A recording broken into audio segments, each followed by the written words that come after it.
Bro, imagine this. It's your first day at work, just planning to survey the place, and boom, you get caught in the middle of a brutal prison riot. Instead of becoming a guard, you end up as an instant inmate. Feels like an internship in hell. Well, that's exactly what happens to Juan in Prison Cell 211, a prison film packed with intrigue, brawls, and betrayal. How will Juan survive this living nightmare? Who is Calancho, the charismatic inmate who holds as much power as a president inside the prison? And why is everyone so desperate to capture Baldur, the mysterious prisoner? Let's break down the full plot, but first, hit that like button, or you might just get cursed into becoming a real prisoner. From the very start of Prison Cell 211, we are introduced to Juan Olvera, a lawyer with a firm principle. Always meet his clients face to face before defending them in court. But his heavily pregnant wife, Helena, isn't thrilled about his idea of stepping into a den full of hardened criminals. Helena, babe, are you sure about this? That place is full of real criminals, not just Twitter tough guys. But Juan, he's stubborn. Little does he know that in just a matter of hours, his life will be turned completely upside down. Meanwhile, at Ciudad Juarez prison, the warden, known as Engineer, is having a secret meeting with a cartel boss named Jose Luis, aka 25. 25 isn't just some random number, bro. He's a high-ranking leader of the Northern Division cartel, aka not someone you joke around with. He has one request. I want a prisoner named Gustavo Aguilar, aka Baldur. Don't extradite him to the US, I'll handle him. Why is Baldur so important? Because he's not just some thug, he's the Northern Division cartel's chief accountant. This guy knows every dirty financial secret they have. The US wants to extradite Baldur for trial. If he leaks any of this information to the authorities, the entire Mexican government could be shaken because many officials are involved in this mess. Engineer doesn't mind, as long as he gets his cut. The mission is handed over to Calancho, the prison gang boss. But what they don't realize, this prison is already a ticking time bomb. Prison Cell 211 isn't just a place for criminals, it's a battlefield of ideologies. And amidst all the chaos, injustice, and the stench of old socks in the cells stands the legend himself, Calancho. Who is he? To poor inmates, he's like a god and revolutionary hero. To the government, just another pawn to be sacrificed. He oozes charisma. The first time we see him, he's reading Proletariado y Los Grandes, to look extra intellectual. Calancho isn't your typical thug. Even though he's surrounded by hardened criminals, he doesn't resort to senseless violence. He has a code of honor. If we're going to start a revolution, we're not going to act like animals. The plan that went horribly wrong. To make this mission happen, Engineer assigns his trusted man, Calancho, to stir up chaos inside the prison. The plan is simple. Start a riot, create a distraction. Engineer's men enter the extract Baldur secretly. But here's the problem. Calancho doesn't follow the script.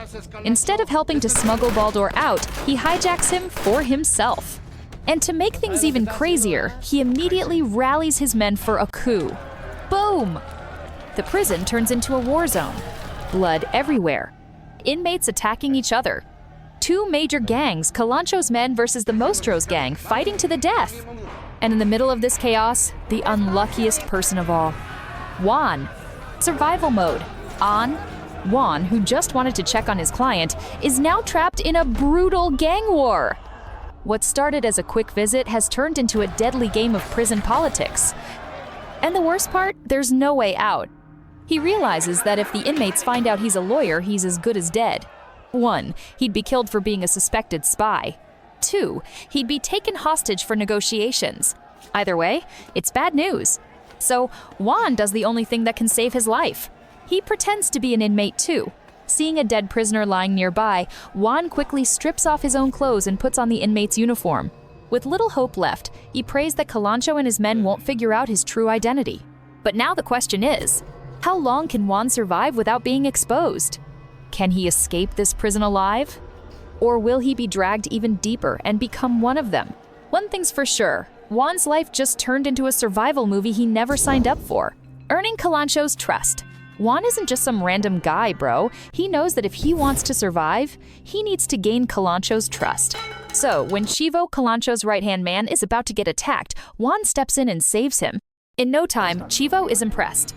Damn, this guy seems reliable. But in reality, Juan is just trying to avoid getting killed first. Meanwhile, Calancho has had enough of the prison's conditions. Bro, is this a prison or a survival game? Regular inmates live like animals. Some are forced to sleep sitting up because of overcrowding. Some even sleep in the hallways. Meanwhile, in the VIP section, ice-cold AC, comfy beds, gourmet meals, personal TVs, and computers.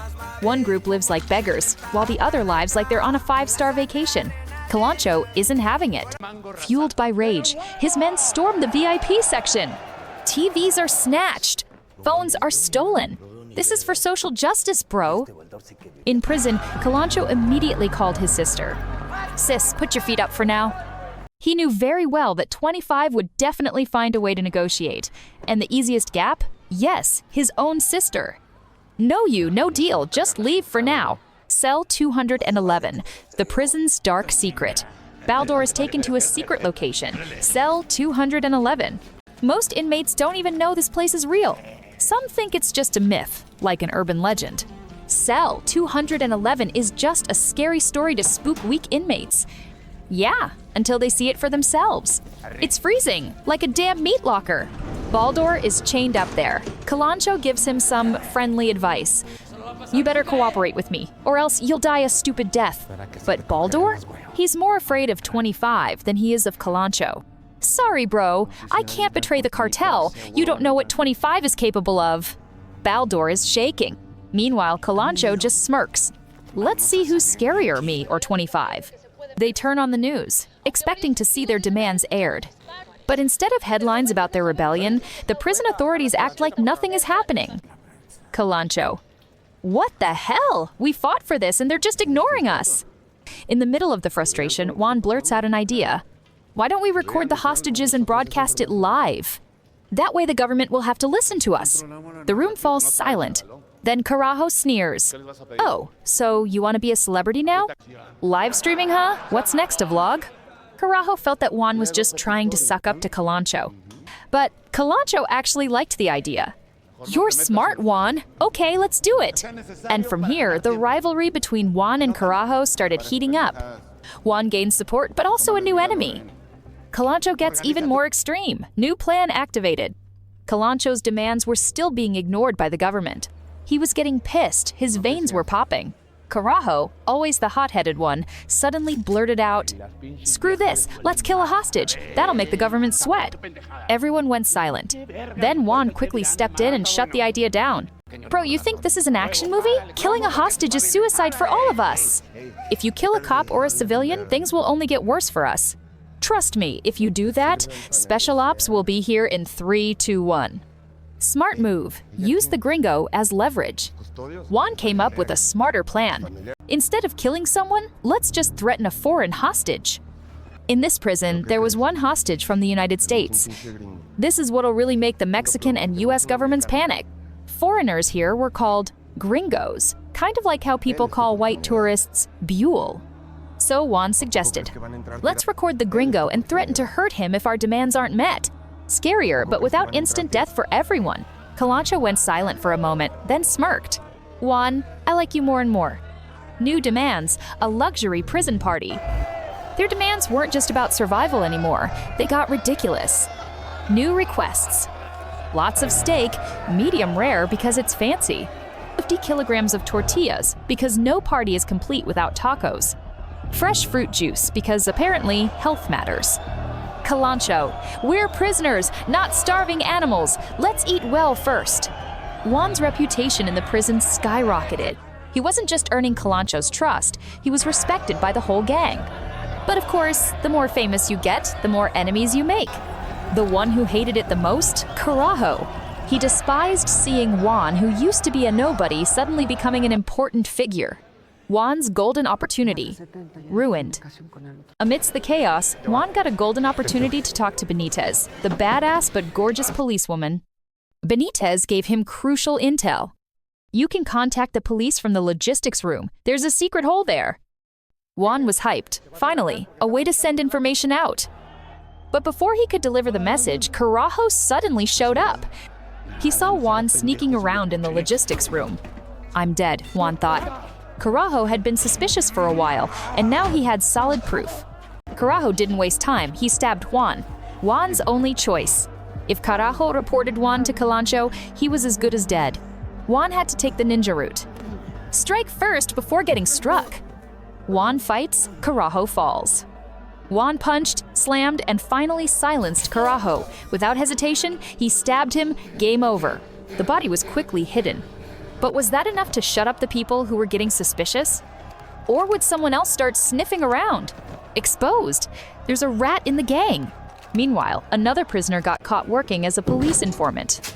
His name was Yori.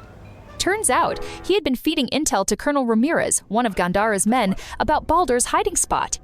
Chivo, who had started to trust Juan, immediately dragged Yori before Calancho. And then, out of nowhere, someone spoke up. Wait a sec, why does Juan have blood on his hands?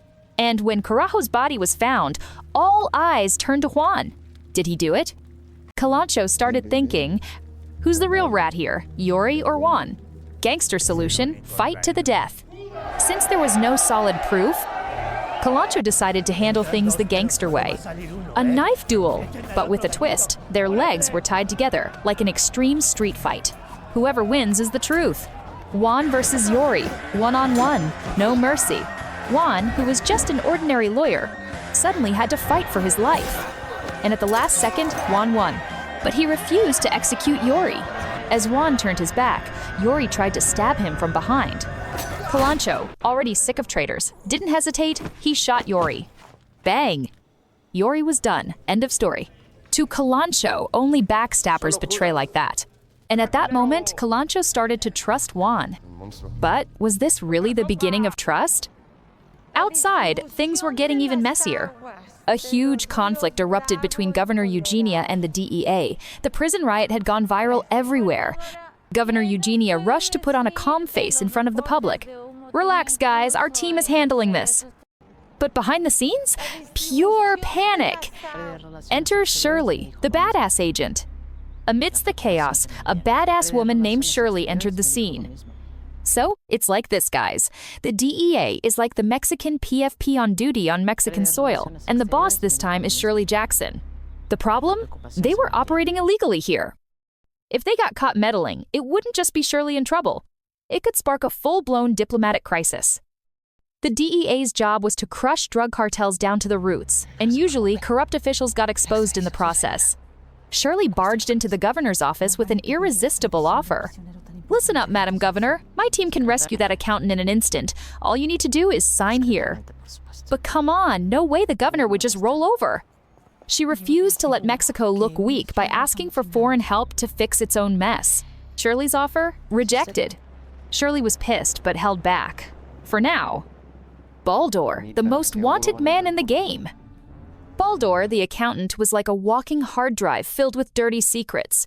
That's why 4 major factions were after him, each with their own agenda. 1. For the DEA, Baldur was the key to exposing the cartels.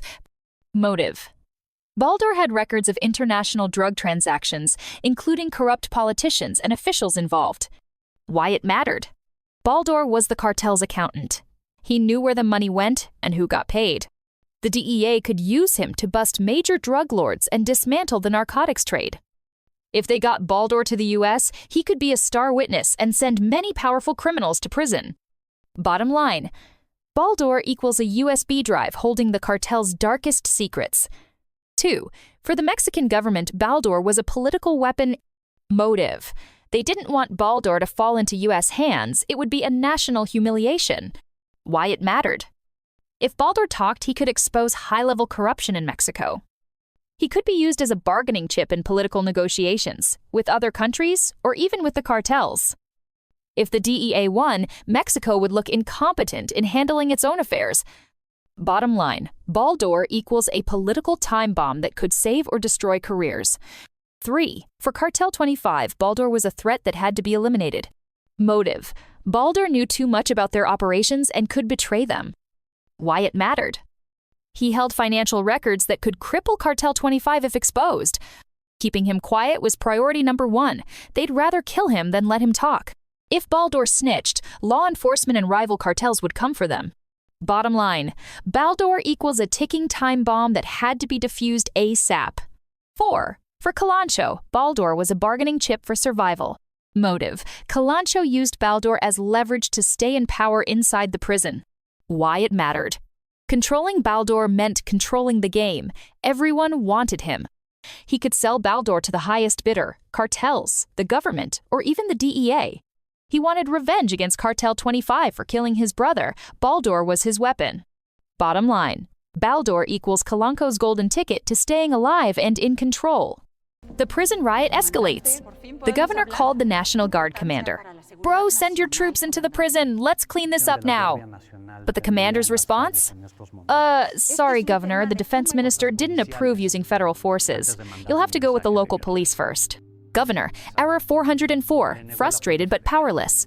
Left with no choice, she reluctantly agreed to send in the police. And just when things seemed to settle down, boom! The Mostros gang broke through the fence into Kalancho's territory. War erupted. The two gangs went at it, machetes swinging, fists flying, bodies dropping, blood everywhere, total chaos. The scene? Wilder than a Black Friday sale at Walmart. Juan, the survival expert, amidst the chaos, Juan acted fast. Okay, better get out of here with the hostage. He pushed the hostages toward a secret exit the cops had tipped him off about. Almost free, until Ramirez blocked his way. Stop, you're not going anywhere. What? I did my job well. Turns out, Ramirez was still salty. My informant, Yori, got killed because of Kalancho. Now I got no one inside. And just like that, Juan was forced to be the new informant. You free Baldur or I make sure you don't make it out alive. Shit, I'm gonna end up like Yori. Juan wanted to refuse, but he had no choice. So he agreed, even though his life was now hanging by a thread. This is straight up suicide. Kalancho throws a party before hell breaks loose. The prisoners finally got what they wanted, a feast. Steaks, tortillas, cold drinks, total celebration mode. But suddenly, hell broke loose. Cartel 25 found Kalancho's sister, murdered her, and sent her body back to him. Kalancho lost it. His sister was killed by 25. In his head, there was only one solution. Baldur must die. But then, Juan dared to stop him. Bro, don't. I have another way. Kalancho paused, and then gave a twisted order. Fine, then cut off Baldur's hand. What? Juan turned pale, but refuse? He'd be next. With a heavy heart, he obeyed. Bro, seriously? I'm a lawyer, not a butcher. But there was no way out. Kalancho wanted a shock effect, so the government would take action. Juan, who once fought for human rights, now had a new skill for his resume, cutting off hands. Nice. Kalancho might be the king of the cell, but he forgot one thing. Humans can bleed out. The second Baldur's hand was gone, Juan realized, this guy's gonna bleed to death, you idiots. Ramirez's message was clear. Baldur gets out, Juan gets out. But if Baldur dies, Juan's stuck in prison for life. So Juan quickly suggested, Bro, we need a doctor. If he dies, we get nothing. Kalancho agreed. Medics were called in. As Juan stepped out to bring the paramedics, he saw someone, his wife, Helena. A heartbreaking moment. Juan wanted to run into her arms. Helena tried to push through the police barricade. But outside, the chaos got worse. Cartel 25 started a riot. Tear gas filled the air. Helena was trapped in the crowd. She was crushed, her stomach squeezed by the mob. She fell and got trampled. Paramedics rushed to help, but it was too late. Helena died on the spot. Meanwhile, Juan, he had no idea, still thinking his wife was safe outside, when in reality, his world had already collapsed. Juan's revenge begins.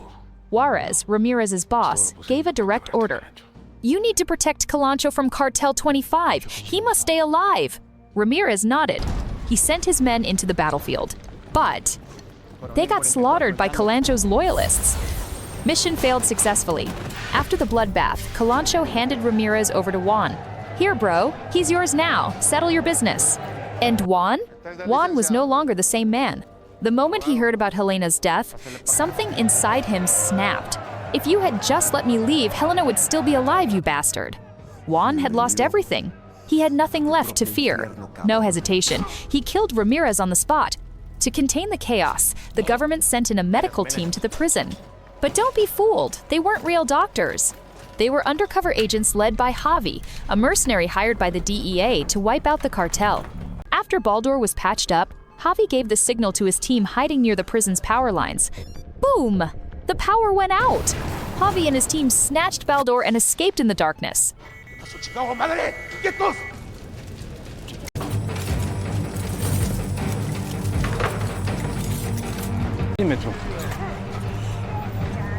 Ya empezó.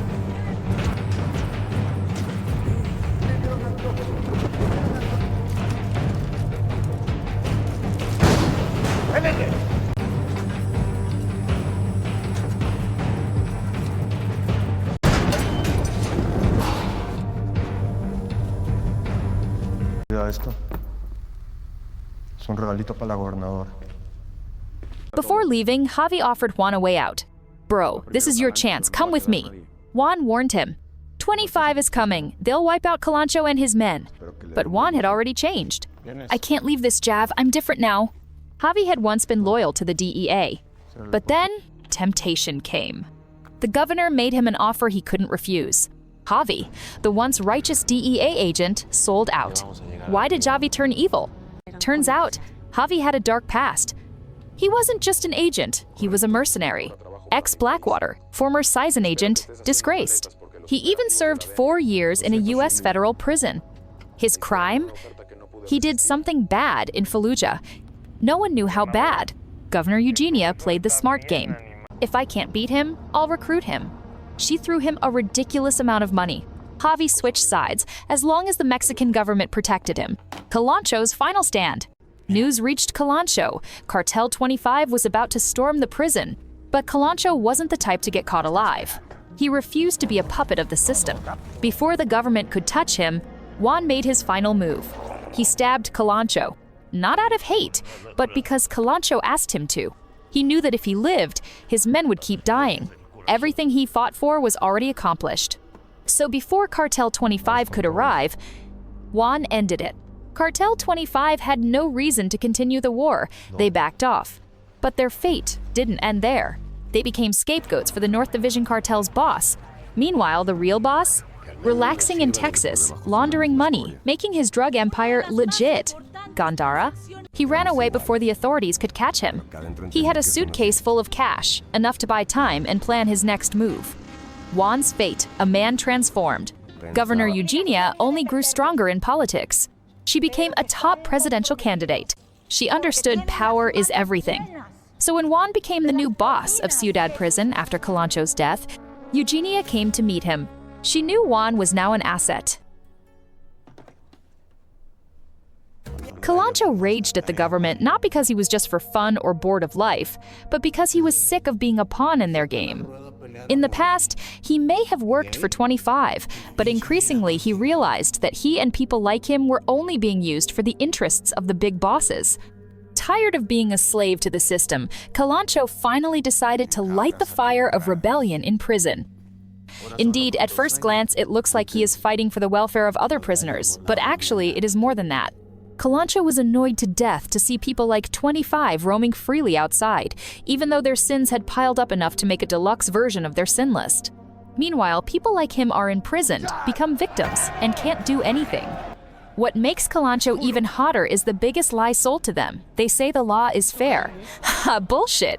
In reality, those who have power can buy justice, while those who are weak can only submit.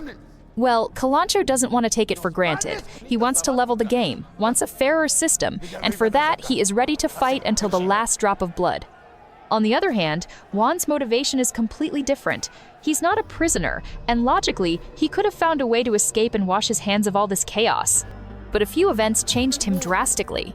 First, he once killed someone in self-defense. That made him rethink who he really is and how the world actually works. Second, the news of his wife Helena's death hit him like a sledgehammer. She was trampled by the panicked crowd outside the prison worse. She was pregnant at the time. That tragedy left Juan feeling empty, like there was nothing left for him outside. At first, Helena found out Juan was in prison from the video of the inmates' demands, led by Calancho. The video aired on television, and she immediately rushed to the prison to find out what was happening to her husband. She tried talking to Ramirez and the police, but they ignored her. Refusing to give up, she went to the media, exposing the real situation inside. Unfortunately, before she could reunite with Juan, tragedy struck. After losing Helena, Juan had no reason to leave prison. The outside world no longer appealed to him. He chose to stay with the people who had fought beside him, bled beside him, and had become his new family. The old Juan? He no longer exists. What remains is a Juan who no longer fears death, ready to take on the system that took everything from him. And that's the story of Juan, a lawyer whose fate changed overnight. From an ordinary man to a prisoner, and eventually the ruler of the prison. Life is one crazy plot twist, bro.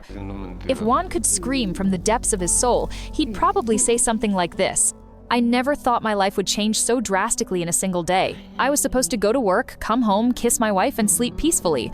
But life had other plans. One wrong step, one chaotic moment, and suddenly, I'm no longer a lawyer. I'm an inmate. I used to think freedom only existed outside these prison walls, but now I realize even the outside world is full of invisible cages. Everyone is trapped, whether by money, power, or greed. So if you were in Juan's position, would you stay and fight or run the first chance you got? Drop your thoughts in the comments. Don't forget to like, share, and subscribe so more people can get hooked on awesome movies like this. All right, I'm out. Before someone drags me into prison. Everyone has a price. Everyone has their own prison.